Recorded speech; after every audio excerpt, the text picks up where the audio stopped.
The number of fatalities from the Christmas weekend flooding in the Visayas and Mindanao climbs to 25. The Office of the Civil Defense says search and rescue operations continue for 26 others missing. Search and rescue operations po natin para dito sa mga nawawala ay patuloy naman po, no?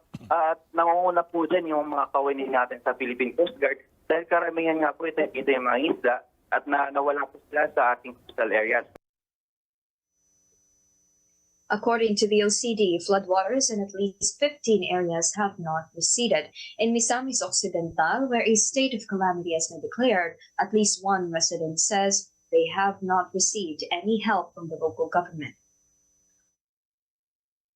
As of the moment po, wala po kaming kuryente at tubig at wala pa rin pong tigil yung ulan since Saturday po. Nakaka-receive naman kami ng relief through our friends. Pero from local government, wala po kaming nare-receive. In other news, the Philippines is considering the purchase of a dozen multi-role fighter aircraft from Sweden.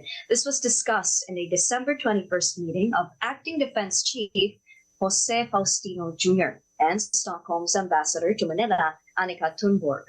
The Swedish Defense and Aerospace Company, Saab AB, is offering its Gripen aircraft to the Philippine Air Force. The Philippine Defense Department is also considering the acquisition of the F-16 Fighting Falcon of the U.S. company, Lockheed Martin.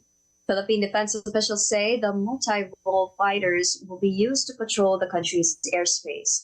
The Philippines previously sought to acquire heavy-lift helicopters from Russia, but this was scrapped by the Duterte administration amid fears of possible U.S. sanctions due to Moscow's invasion of Ukraine. The death toll continuing to climb following the monster storm that hit the United States over the Christmas weekend. More than 50 fatalities have been reported, most of them in road accidents. In New York's Buffalo area alone, at least 31 deaths have now been linked to what has been called the blizzard of the century. Buffalo was buried by more than 50 inches of snow. New York Governor Kathy Hochul says U.S. President Joe Biden has approved her request for a federal disaster emergency declaration, freeing up funds to help it recover from the disaster. The extreme weather over the weekend sent temperatures to below freezing in all mainland U.S. states. A thaw is now in sight, with the National Weather Service forecasting warmer temperatures by the coming weekend. Officials, however, warn the melting snow could result in minor flooding.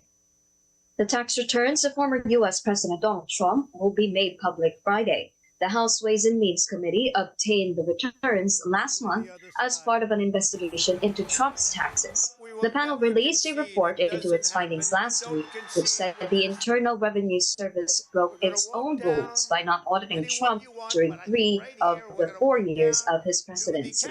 But the release of the actual returns was delayed so that sensitive information could be redacted.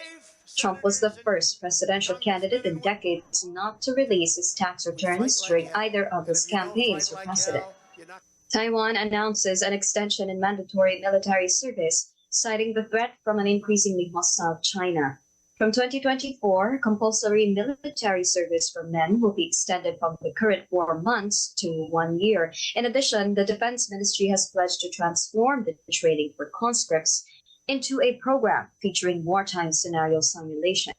Taiwan President Tsai Ing-wen announced the defense push just 2 days after Beijing staged its largest maneuvers around the island in more than 4 months. China considers Taiwan a part of its territory to be taken one day by force if necessary. The island lives under the constant fear of a Chinese invasion. Russia imposes a ban on oil sales to countries and companies that comply with the price cap imposed in response to Moscow's offensive in Ukraine. The presidential decree will be in effect from February 1 until July 1. The price ceiling of $60 per barrel was agreed on by the European Union, G7, and Australia, and came to force in early December. Introduced alongside an EU embargo on seaborne deliveries of Russian crude, the cap aims to ensure Russia cannot bypass the embargo by selling its oil to third countries at higher prices. Russia has said the cap will not affect its military campaign in Ukraine and expressed confidence it would find new buyers.